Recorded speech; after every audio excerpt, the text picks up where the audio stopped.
I would like to start with an historiographical consideration. Since the 1950s, the category of Nicodemismo, has had some success within Italian historiography. Well, to put it very, very simply, that category tried to account for the behavior of many 16th century religious dissidents who disguised their ideas, either openly heretical or simply critical, behind conformist practices. In other terms, words and deeds would confirm to orthodoxy, but the ideas deep inside would be marked by heterodoxy. It was obviously a category that tended to respond to a momentous trauma, the Counter-Reformation, but somehow had to do also with the consent given by many intellectuals to the fascist regime. The Italy coming out from the World War II had to deal not only with the reconstruction, but also with the attempt to explain how a dictatorial regime could have enjoyed such a broad consensus. Even among intellectuals, the big majority of those who had not openly flanked the regime had kept silent. Nicodemismo therefore intervened as an explanation for that silence. The silence of the intellectuals before the Counter-Reformation somehow had to legitimize that before a regime that had passed the racial laws and led Italy to an alliance with Nazism. This is not what I want to talk today. Moreover, the category of Nicodemism has been widely considered over the years. Well, no silence today, not silences. I would rather talk about outspoken disagreements today, explicit and voiced loudly, sometimes shouted. The case study I will consider is that of Venice between 17th and the 18th century, and I would like to highlight how at that time and in that context, the construction of an arsenal of dissident ideas was part of a process, self-construction and definition. Some preliminary words about Venice, what we are talking about. Venice was the capital at the time of a quite big state in I'm looking for the mouse, okay, here. For a quite big state, you can see the map. It's quite explicit. I know that you know everything about Venice, but I don't know. I cannot expect that you know very well the size of the town, and the size of the town is important for my argument. This is the Kingdom of Venice. This is a representation of the town at the beginning of the 16th century, and that's Palazzo Ducale that a lot of you maybe knows. Now Venice is known for this kind of stuff: masks, ships. It's why I show you this kind of stuff, because I want to give you an idea of the dimension of the city. Venice was not a big city, was a overpopulated city. It was a little town with 180,000 inhabitants. So with a density of population very, very, very, very high. I would like to show you today some of these stuff, and to carry you around the city and listen to people talking about religious dissent. Okay, since the late 16th century, Venice gave the impression of a place no longer in harmony with the Counter-Reformation. Those arriving in the city must have found a world characterized by different forms of heterodox unrest, which benefited from a plethora of opportunities to take hold, spread, expand, and feed off each other. It was a world in which Counter-Reformation vigilance could not manage to hide the cracks in a religiousness pervaded by doubt and often denied. A world in which elements of dissent borrowed from more organized heretical movements had the effect of strengthening a somewhat muddled and indefinable forms of irreligiousness. Therefore, with regard with the period I want to talk about, the problem is not to identify propositions or theories which inherently belong to one or other heterodox tradition.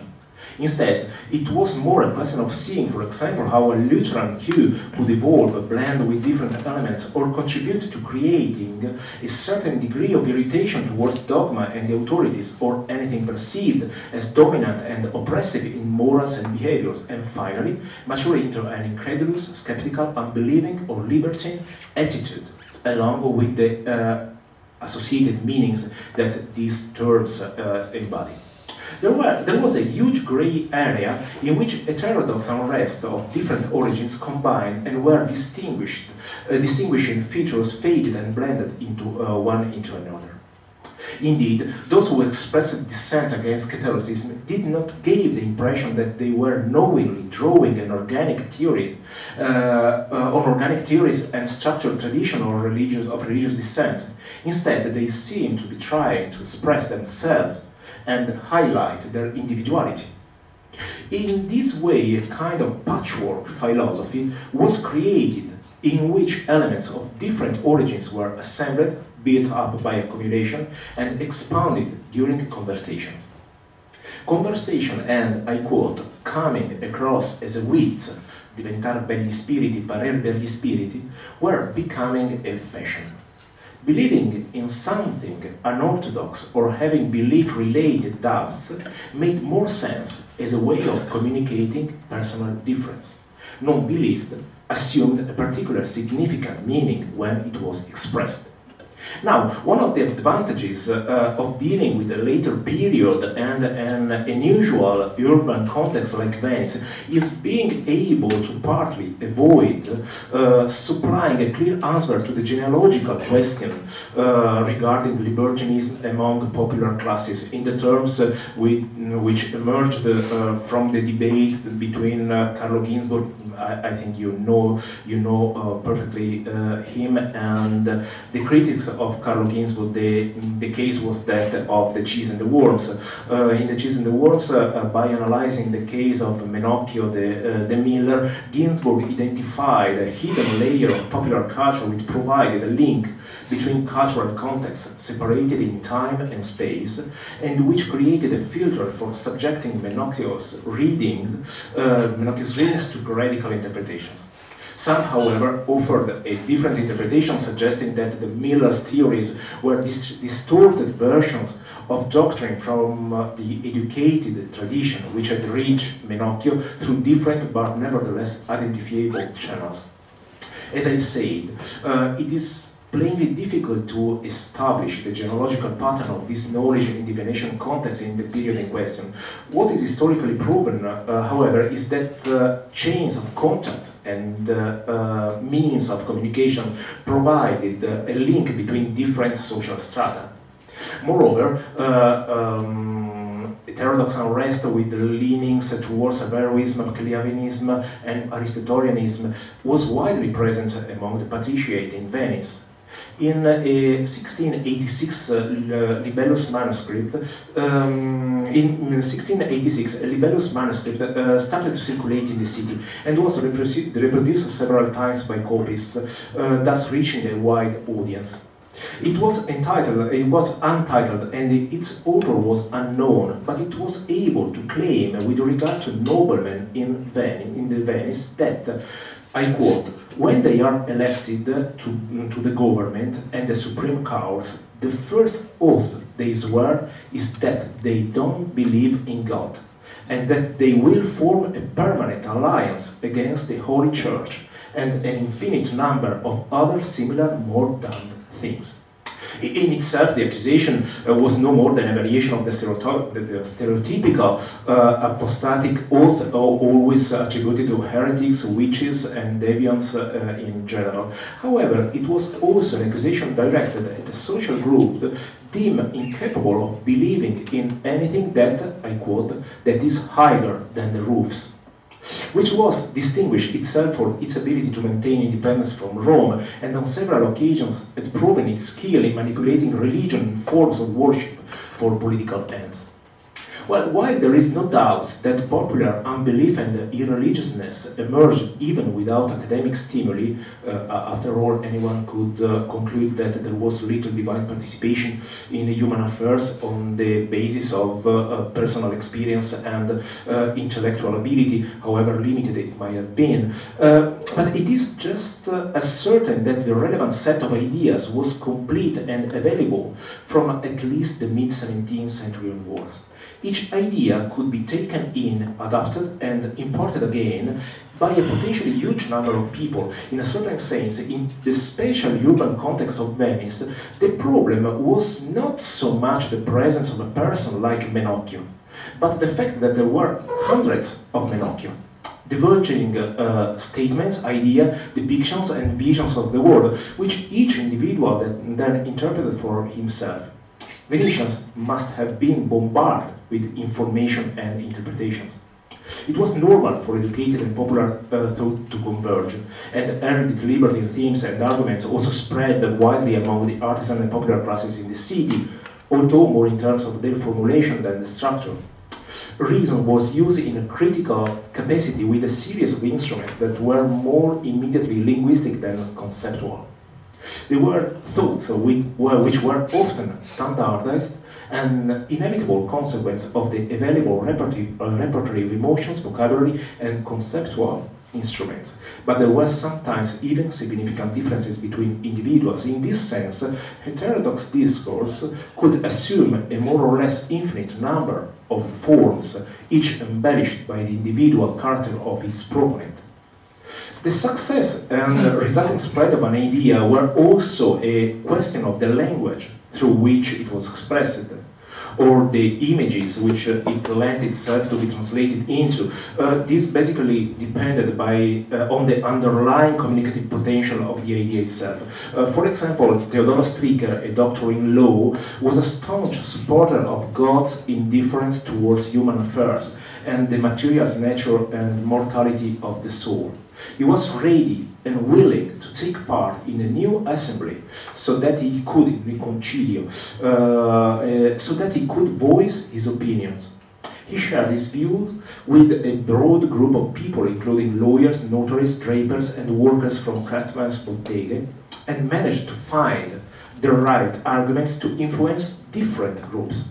He not only quoted doctors to support what he was saying, but also offered bold interpretation of divine signs. When he could not find any fish at the market during Lent, he said that, I quote, "As God hadn't sent any fish, it was a sign that he wanted us to eat meat, thereby telling the gospel." The ability to move an idea from the world of reflection to concrete, sensory, and perceivable ground involved a series of linguistic instruments. All these favored the element of exchange, or rather the appropriation of fragments of arguments by those who took part or were present at the public presentation of such thoughts. The result was not complex theories, but reworking of pieces of discourse put together by accumulation. Ideas heard in discussions, read or heard read aloud, and then adapted to personal inclinations or an individual's ability to understand them. This patchwork technique was constantly used in anchorage to reality of formulae or ideas that needed to be presented in a comprehensible form. For example, the presence of God and the credibility of religion were primarily measured on the basis of everyday facts in terms of moral values and prescriptive codes. Religion and the next word answered to a very earthly kind of logic made up of exchanges, payments, and compromises. Whether the currency in question was prayer or a good deed, something was expected in return. This made it easier to move from one belief to another, or in extreme cases to pass from belief to unbelief. Niccolò Rompiasio, a merchant, built his 1722 vision of the world on completely empirical foundations. He denied providence, I quote, and touching the bag in which he kept some money with his hand, he said, "This is providence. Go to Christ, and beg him for some money. Pray to him and tell him about the prayers, and you'll see that he'll kick you in the face. He then moved on the soul. I quote again, and I beg your pardon for the language, fucking soul. Have you ever seen a soul? When you die, there's nothing more, end quote. The real grace of God could be experienced, I quote again, when one's belly is full, end quote. While heaven did not exist, and if it had existed, it would have been a dangerous place because, I quote again, those who go up really high end up falling down and breaking into 100,000 pieces, and if Christ is in heaven, he can stay there, end quote. His best evidence for the assertion that Christianity was worse than Jewish and Muslim laws came from personal experience. Quote, go to a Christian to ask him to help you, and then go to a Jew. You'll see that the Jew will help you, and the Christians won't. This skepticism toward church teachings did not require solid arguments, as it was self-evident, based on experience and boasted a strong tradition. Back in 1576, Matteo Vincenti, a Turner, said that if he really had to believe in something, then he preferred to believe that he had money in his pocket than in God. It's kind of variation of Woody Allen quotation about bacteria, I think. Then in 1646, a certain Ursula Turan, Ragnar's wife, did not hesitate to say that, I quote, the soul is filth, and those who do not love their body do not love their soul either. What is hell? Nobody has met anyone that came here to tell us. She was also regretted having sometimes wasted her time on confession and the Eucharist. The constant repetition of such fragments of discourse, whether shouted or whispered, had the effect of consolidating beliefs and encouraging individuals to display increasing conviction. This kind of everyday doctrinal discussions give the impression of an environment in which everyone had a ready repertoire of strong ideas and belief. Although it is impossible to understand and measure in detail how deeply people embraced unbelief and heterodoxy, it is possible to focus on moments of formulation and expression, the moments when ideas became words taking shape through a ready vocabulary and a varying repertoire of other guidelines ideas.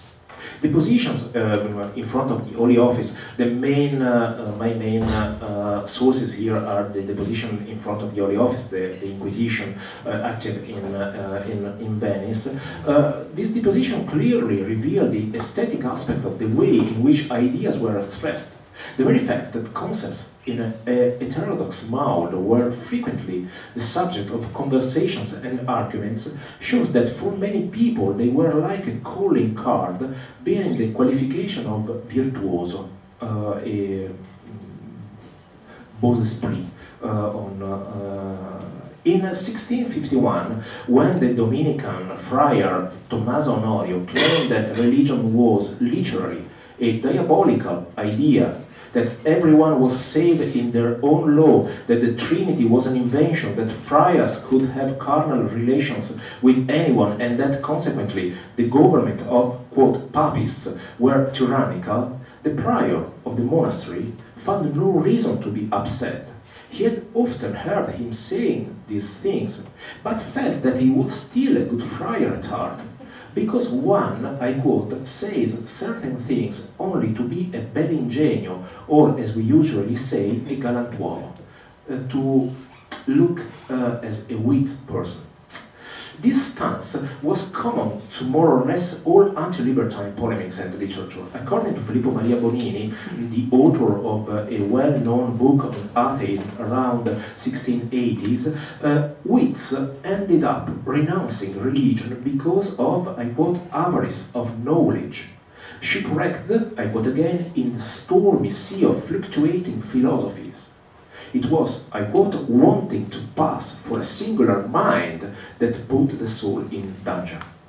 It was a feeling that governed many heterodox expressions of opinions and manifestations of unbelief.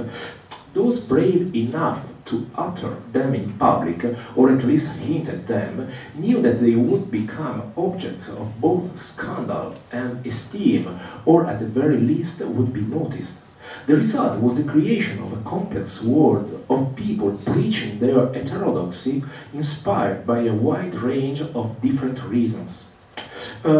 One therefore became a bell'ingegno, a wit, and a galantuomo, I could translate with a noble spirit, by putting forward propositions, theories, or simple formulations that could create scandal, perhaps by treating lightly subjects usually considered to be sacred. In January 1708, Gasparo Ranaldi, a count from Vicenza, rented a room in the house belonging to the Colonna brothers, Giovanni Albise, a lawyer, and Giovanni Francesco, a secular priest. Yeah? Sorry, a secular priest.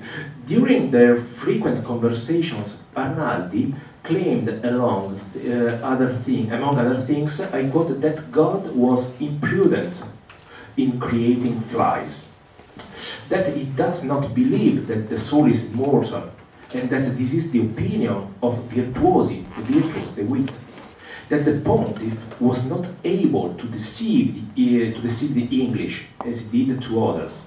And furthermore, he spoke ill of the subject of indulgences and the worship of holy images. He felt that confession was a political invention, one of the many that could be found in the holy texts, which pontiffs had supplemented with whatever they wanted. He also saw the text as badly argued. A roast lamb made him think that out of all the things that Christ could have been compared to, the Church had chosen a lamb which was, I quote, utter balderdash. Similar language was used in the ongoing development of social models characterized by freedom of thought and unprejudiced intelligence. It was now firmly established that the wise, the sage, the virtuous were not those who led lives based on solid moral principles and piety, but those who did not believe in anything, who questioned even the most untouchable dogma and were not deceived by the artifice of religion, a political instrument in the hand of the powerful to keep the others under control. Everybody played along as it was a part of the social order, but the important thing was to make it clear that one knew the rules. There were times in which, as Giovanni Francesco Loredan, the chief of the Incogniti Academy, wrote, I quote, "Those who don't know how to disguise the truth don't know how to live." However, in order to disguise the truth had to be known, and those who knew how to live certainly had the means to do so. In 1682, the abbot Francesco Musellani claimed that, I quote, "Idiots believe that purgatory and the house of the devil exist, but not a good educated man like myself." End quote. Even the existence of heaven and hell was acknowledged. Giuseppe Rossi, a doctor, claimed in 1692 that it would be preferable by far, I quote, "to go where many faithless emperors, such as Tiberius Nero and others, have gone for company, rather than to go to heaven with 4 fishermen for company." Giacomo Stecchini learned from a painter who taught him the profession that, I quote, "children go to heaven," but later developed and expounded his own variation in around 1711, according to which, I quote, "heaven was the heaven of idiots."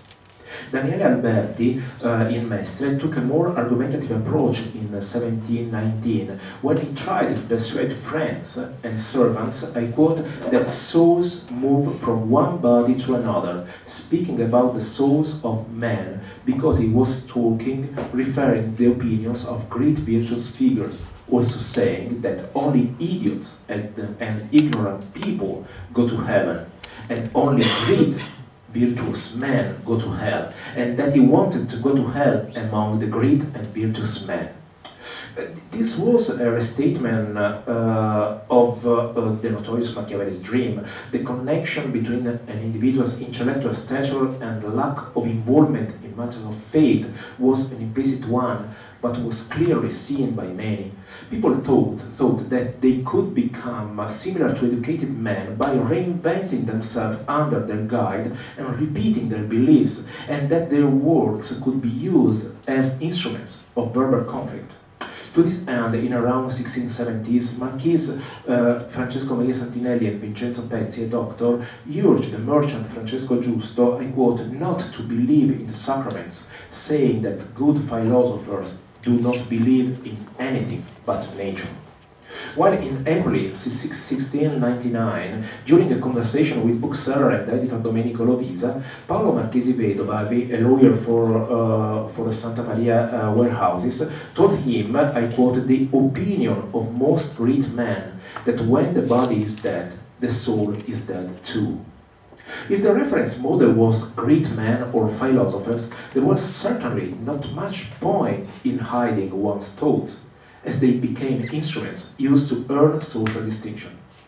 A few decades previously, the unknown author of the Theophrastus Redivivus had established the idea by stating that all truly wise men knew how to examine reality and discover the deceit of religion. The idea that it was philosophers, virtuosi and wits who could read the deceit of those in power and religion had become widespread and firmly established at all levels of society. The people in question moved against orthodoxy by turning their free thinking against the intellectual and physical constraints of their religion and taking more of an interest in its political phenomenon. It was precisely for this reason that being informed about the news of the world was one of the main presumed features of a virtuoso wit. It was for the delectation and the convenience of gentlemen curious in a virtuoso way that in 1716 Almoro Albrizzi decided to print a newsletter which reports of the latest war against the Turks. While on one hand the custom of discussing news created a predisposition for skepticism, on the other hand skepticism, even in its religious form, was a characteristic that raised a person to the status of wit. As far as the religious aspect was concerned, there was also an explicit assertion of superiority and differentiation in their derisory sneers at devout and wisecracks. In this sense, the attempt to distinguish oneself from common people, which was a typical feature of the libertinage érudit, included an elitist conservative component, and was more a question of attitude and way of talking than of social belonging. The elitism of these libertines was more a personal vindication of specificity than a social factor, an attempt to classify society on the basis of freedom of thought rather than social class. It was, however, an attempt expressed through the available instruments, namely social inequality and a perceived correlation between the concepts of the people and general ignorance, even though this distinction was sought by members of the people themselves. Instead of complaints made in name of social class, there was individual indication of difference from other members of the same class. As I said previously, nobody in principle questioned the theory according to which politics, knowledge, culture, readings, and unbelief were matters for the elect few, and that there would be disastrous consequences if they became common property. The common consensus was that it was right for these areas to be separated and protected. Secrecy was an essential requirement, both for official holders of a high knowledge and users of discourse about the knowledge. The fact was that from the mid-17th century onwards, an increasingly larger number of individuals felt that they could join the restricted group and therefore become one of those detached from the masses. The implicit agreement was that there were things which others should not speak about, special hidden sectors of knowledge reserved for a few people.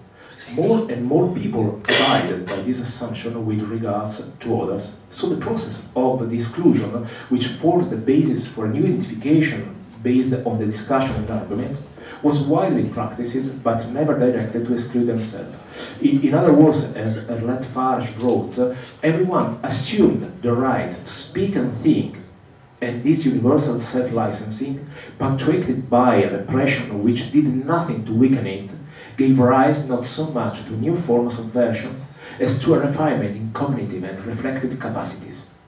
The originality of this period lies in the forms taken by discussions and criticism than in their actual content. The very fact of developing dangerously deviant ideas and accepting that religion was an instrument of social control made people feel that they belonged to an elite group by right. They attributed terms such as ignorant or idiot population on the basis of a distinction wholly founded on the idea of doctrine regardless of their personal positions. A large number of great and literate people, I quote, told Ursula Ciurana, a junk dealer, that hell didn't exist, that the sacraments were ineffective, and that the soul was mortal. Indeed, so many that they were described as, I quote, almost the whole world. Ursula shared these truths with her fellow tenant Maddalena, and, I quote, they both decided to refuse to receive the Holy Sacraments. In an attempt to imitate educated people, one, I quote, one really needs to say something in order not to come across as a baboon. This was the justification offered by the artisan Grando de Grandi in 1692, after he had been reprimanded for suggesting that the soul was mortal and that the hereafter didn't exist. Putting forward ideas associated with the wits, he introduced an element of difference, creating distance between the proponent and the baboons, who were unable to understand them. It was the same for political news. According to the author of a Pasquinade in around 1665, conversations about the news of the world among gentlemen took place at, I quote, unknown hours of the night, speaking a language which cannot be understood by baboons. This stance was also in some way connected to the view that books were, I quote, bound to keep the truth hidden and keep the people in subjection, and that bonds were only, I quote, for idiots, to use the forthright words attributed to the philosopher Michelangelo Farbella in 1689. This was a fairly widely used image put forward, for example, in 1668 by the French Dominican friar Giovanni Battista, a staunch supporter of the superiority of temporal power over spiritual power. He said that, I quote, he had no scruples about his faith from reading banned book, and that books are banned for ignorant people and idiots. In 1705, the Count Cristoforo della Torre went around saying, I quote, that books are banned for ignorant people who might draw evil from them, but not for the educated who can distinguish good from evil and for whom it is not sin. The laughter with which the priest Giorgio Cappuccio and Mariana Favis answered a reproach from Marco Tiziani, who believed that banned books should only be read after obtaining a license, must have been more or less in the same vein. It was 1754, and Giorgio claimed that, I quote, banned books can be read without a license, and that the church only requires a license so that people submit. He went on to say that any banned book could be read. The wits, the virtuosi, therefore professed a range of liberties for themselves, first of all in the sphere of thinking, then in reading, and finally, almost inevitably, in sex. In 1736, Andrea Pisani, a doctor, revisited the stereotype of the wit, of the virtuoso, applied not only to heterodox positions, but also to sexual liberty. In his opinion, I quote, whoring was not a sin, and he envied Turks who could keep a large number of women. If he had been a prince, he would have done it too, but in any case, he believed that marriage, I quote, was something for fools, and only ignorant people and idiots get married. and that philosophers and educated people, just he was a philosopher, never get married, but keep several women for their pleasures, because this was not a sin. After all, I quote again, in the law of nature, man kept several women because they had been created by God for the enjoyment and pleasure of man. Personal forms of dissent were then exhibited in public, put on show so that others could admire them. Beyond any effective adherence to a position, the main focus was on critical observation, and nothing could achieve this better than comparing one's own opinion with those of the others.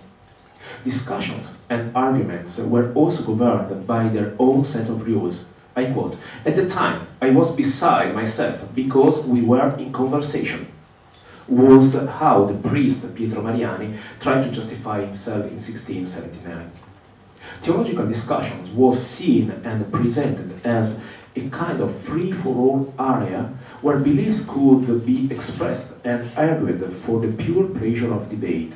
It was a practice in which it was allowed to break through the formal veneer of obedience and conformism that people tried to safeguard under normal conditions.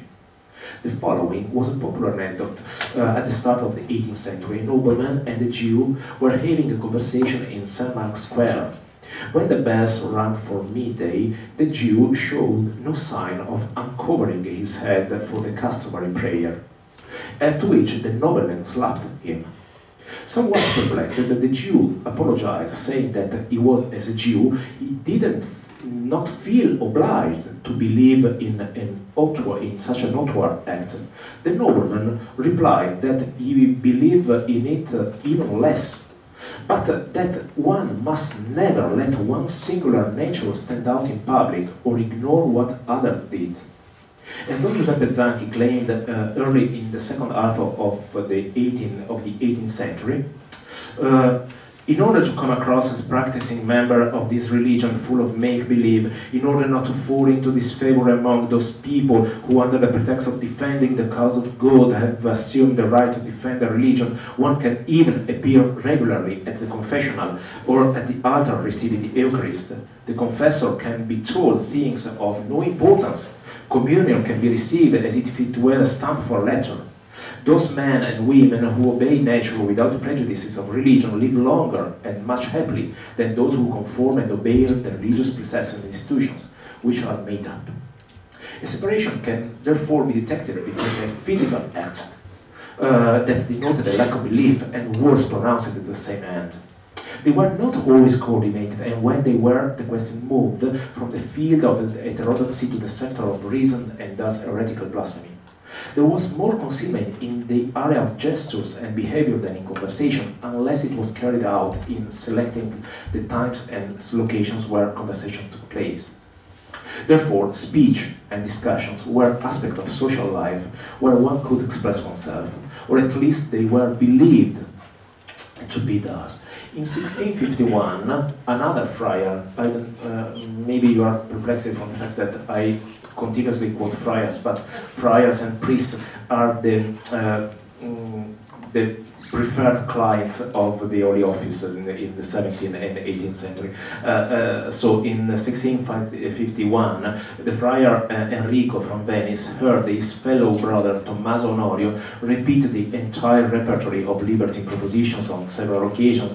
He didn't think too much of it, I quote, thinking that he was saying it for the sake of argument and did not really mean it.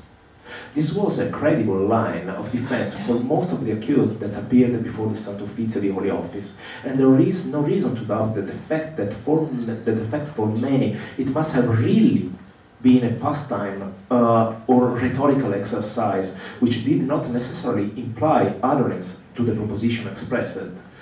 I quote, "In a debate, one can even question whether God really exists," claimed the friar Elia Borghi in 1687, "and the light shines better amidst the darkness." Similar attitudes to those of Menocchio de Miller, who frequently told his fellow villagers that he wanted to speak to the authorities about his opinions regarding faith, were fairly widespread. This states for argument, opportunities to exchange ideas, and the agnostic element of thought was defined well by the words of Giovanni Bresciani in the early 18th century. He had asked himself a question about divine justice on several occasions and concluded that it did not exist. He soon tired of speaking to myself, so, okay, sorry, 40 minutes, I just 3 minutes and I finish. He soon became tired of speaking, he said, with myself, and so I was extremely tempted by the desire to find a learned man to have a discussion with, and I thought that nobody would be able to convince me and settle my doubts about faith. Therefore, I wanted to meet the most learned man in the world, because I had wanted to discuss these things for a long time, and on other occasions I expressed my doubts to others and put forward some problems.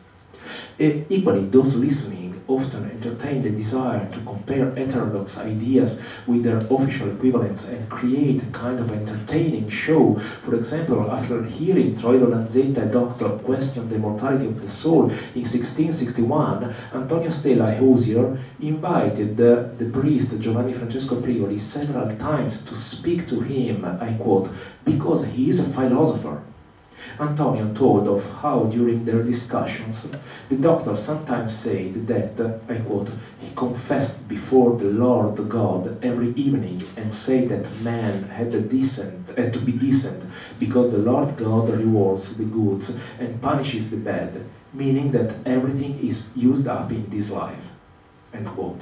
Antonio knew that these were not solid admonitions in keeping with the faith, but, I quote again, I say to myself that there were lots of other provident and wise people who knew the life of this doctor, and he was left in a state of bewilderment. To sum up, if some people, the majority, wanted to believe, an increasing number of people, of other people wanted not to believe. Reasons were different. Sometimes it was an aesthetic act, some other they deeply realized the absence of God, sometimes they were just drunk, but it's not a problem. But anyway, religious dissent was a means they could try to use to find a new space for a new self. If I have time, let me conclude with Giovanni Bresciani. I mentioned him before, but I'm in love with Giovanni because he shows quite well how religious dissent could be a voluntary act and a tool for finding its own place in the world. Well, at the beginning of the 18th century, he was out of work, and his family resources did not enable him to improve his condition. His reflections must have originated from his personal situation. How could God provide for so many bad people but abandon him? He clearly did not see in himself as too bad. This consideration of an autobiographical nature interacted with a series of questions, of which he probably already had a somewhat confused perception, about the presence of the divine justice. He asked himself why God had allowed Judas to betray Christ and Adam to pick the apple, thereby condemning both to damnation. God had certainly not shown himself to be fair, and Giovanni became convinced that he had to go to Geneva, I quote, and preach against the fate of Christ there.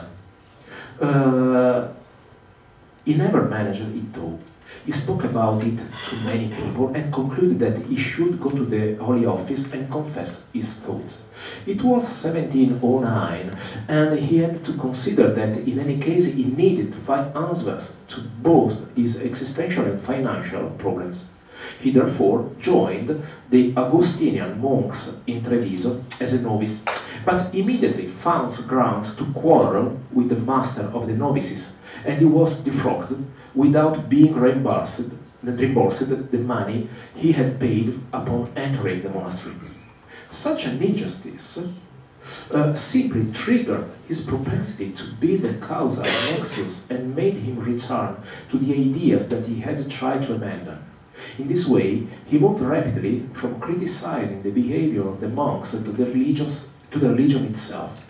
Overcome with rage, and here I think it's better to let him speak for himself, he declared to many that the religion in question was responsible for a lot of robbery, and that investitures was introduced to eat up people's money. From this discourse and from this thought of mine, I turned my mind to reflect on the dispensations which are obtained from Rome, and reflecting that in order to obtain dispensations and indults, you need to spend money. I began to doubt whether you should believe in the Pope when he did everything out of self-interest, and that as a consequence, not even our law was good.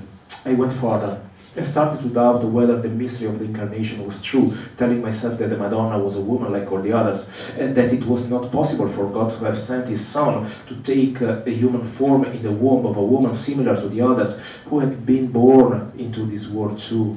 In addition, I believed that the resurrection of the dead was false. Indeed, I believed that the death of man was similar to the death of animals, so that I denied that our soul was reasoning, saying that it was only sensory, and that after this life I didn't believe there was anything else. Pondering over the apple forbidden to Adam and reflecting that God had forbidden it, also knowing that Adam wouldn't obey him, I deduced as a consequence that if God knew this but nevertheless prohibited it, it was a sign that God wanted us to be evil and caused us to be so. Furthermore, I stated to hate all things ecclesiastical, namely all the services that they have in church, telling myself that there was nothing there was good. And so I continued with this false belief for a period of almost 3 years, and I expressed it in two ways. Sometimes I pretended to report them as arguments put forward by heretics, and so on. He consequently took his rebellion to the utmost extreme by invoking the devil, even though he had previously claimed that he did not believe in him, in order to give him his soul in exchange for favors. He did not obtain much from this, except even a firmer knowledge of the non-existence of life after death. He subsequently sneered mockingly at people he saw bowing them before the altar, before finding some consolation in the figure of Antonio Legrenzi, the 18-year-old son of a cloth merchant who had the same feelings as him.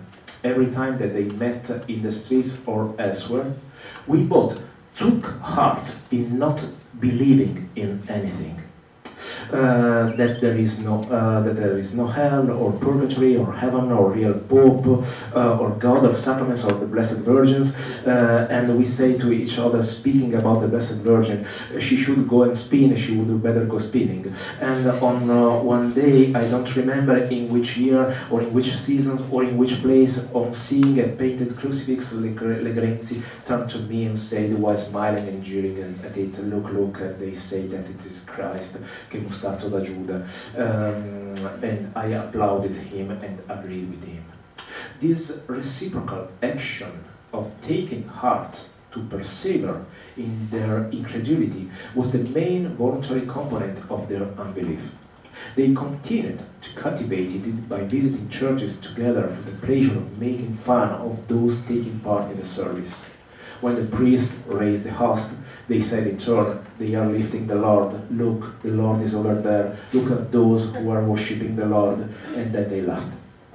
Once again, however, the Synderesis that Giovanni heard led him to appear before the Inquisitor of his own accord. 2 months later, he was followed by Legrenzi.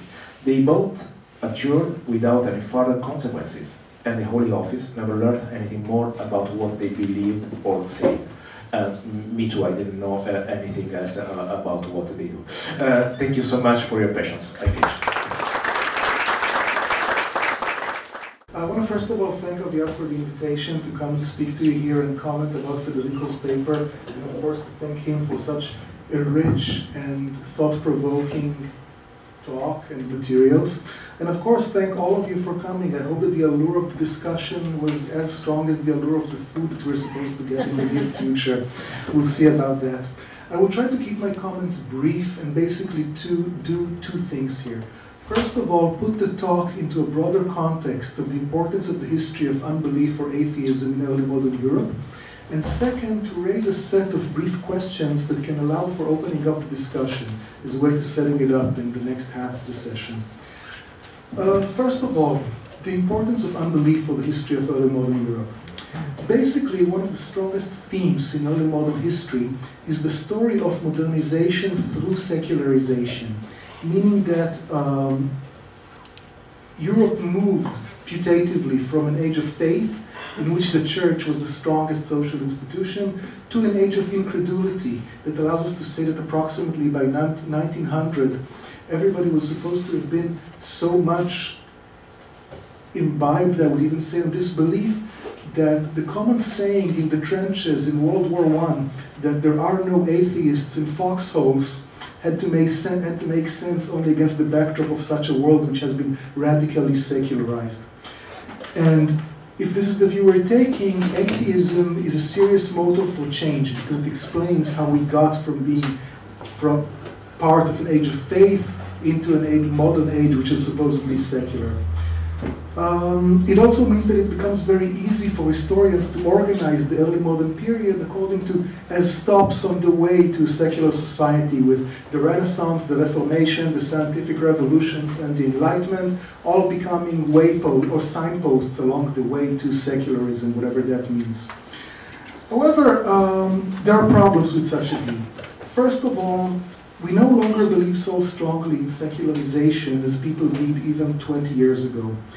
And today, even 18th century philosophers are seen as more often than not striving towards some sort of an accommodation with theological institutions than they were 20 years ago.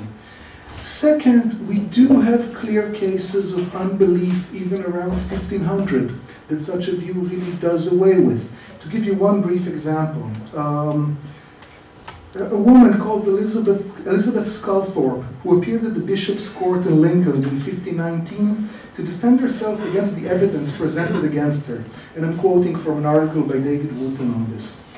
At first, she says that since Whitsunday last she had not had perfect nor steadfast belief in God, nor since that time she had no manner, good mind to come to the church, nor to serve God, and for the most part she has not come to church, and she has not believed in the holy sacrament of the altar, not in any other sacrament of the Holy Church.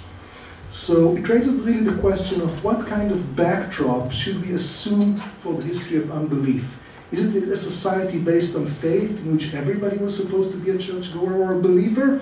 Or is something often done in the scholarship that Federico was alluding to here in the image of Carlo Ginzburg, in which we're talking about really popular attitudes which are mostly materialist and sometimes not really faithful in the way the church tried to inculcate in the 16th and 17th centuries. People believing things like that when somebody dies you should open the window because the soul has to get up and go to heaven, and if the window is closed it will of course bump in the way. A really non-orthodox theological concept.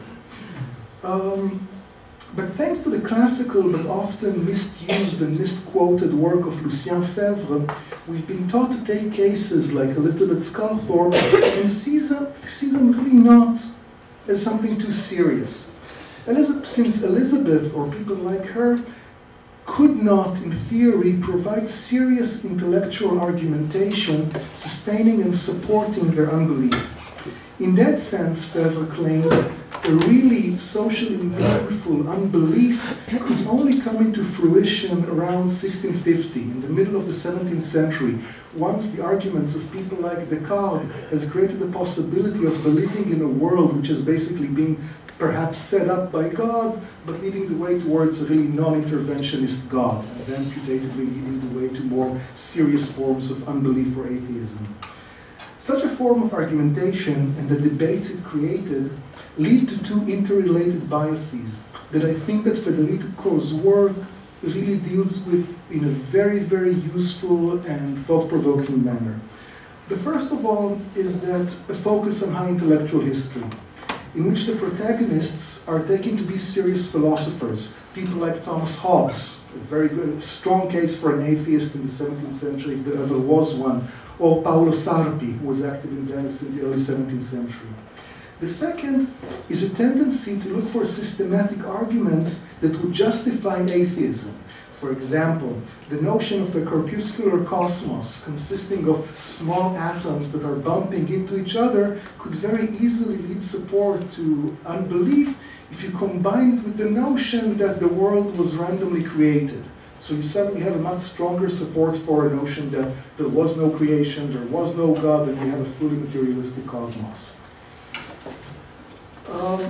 Federico's work counters these two tendencies by showing us day-to-day unbelief in its social context. In this particular case, the city of Venice in the second half of the 17th and this first half of the 18th century. And it even specifies certain distinctions that allow us to see when and how people felt free to express forms of unbelief. It's different doing it at night in learned conversation than it is during the day on the Rialto. The second contribution is to show how unsystematic such expressions of disbelief could be. The image that we get from his paper is of unbelief as a form of bricolage. People being able to take bricolage. People being able to take in these materials from different things and just combine them almost haphazardly into something which is their own making and is not a philosophical system that was supposed to have been created by a great mind. And I think that for the sake of opening the discussion, I would like to raise 3 questions related to this form of argument that would hopefully allow us to get into the argument at greater depth and to perhaps to connect them to other topics which are of interest to most of the people in attendance here. First of all, about the model of social distinction. Federico's paper underscores the importance of adopting a posture of unbelief as a way of distinguishing oneself from the hoi polloi or the common people. If you say that you're not a believer, you are, in some way or another, part of the elite, or at least making a claim to be something like this. But I'm wondering, how can we discuss the reasons for such an option becoming suddenly attractive in the 17th century? Why would people choose such a form of distinction in relation or in contrast to other potential forms? If contributing to the church had been a very good way of distinguishing oneself in the past, what was new that allowed people to choose this form? I think that there are 2 larger issues lurking in the background here. First, the growing complexity of European society, accompanied by a broader range of strategies for social distinction and a broader circulation across the continent. I think the best example that comes through in the paper is the notion of galanterie. We saw the example of somebody claiming to be a galantuomo, because it is a way of saying that you're an unbeliever. But this is a model that circulated widely, and in most of its canonic formulations in the 17th century was still seen as something which is very much related to piety in a very traditional sense. Most of its codifications very strongly underscore how you can still be pious and both galant in that sense. The second issue is the presence of the book in the written word, which made ideas previously available only to a very select few much more accessible to broader public. And I think that this is a phenomenon that we still don't have a really clear grasp on, in spite of work done in the past decades, about really the uses people could have made of the new access to the written word. And I think that we're seeing here very interesting examples of it. It also, of course, relates to the notion of what kind of backdrop we're assuming for unbelief. If we're talking about access to the written word, we have a very different picture than talking about a background of folk atheism, which is coming to the foreground because of processes taking place in the 16th and 17th centuries.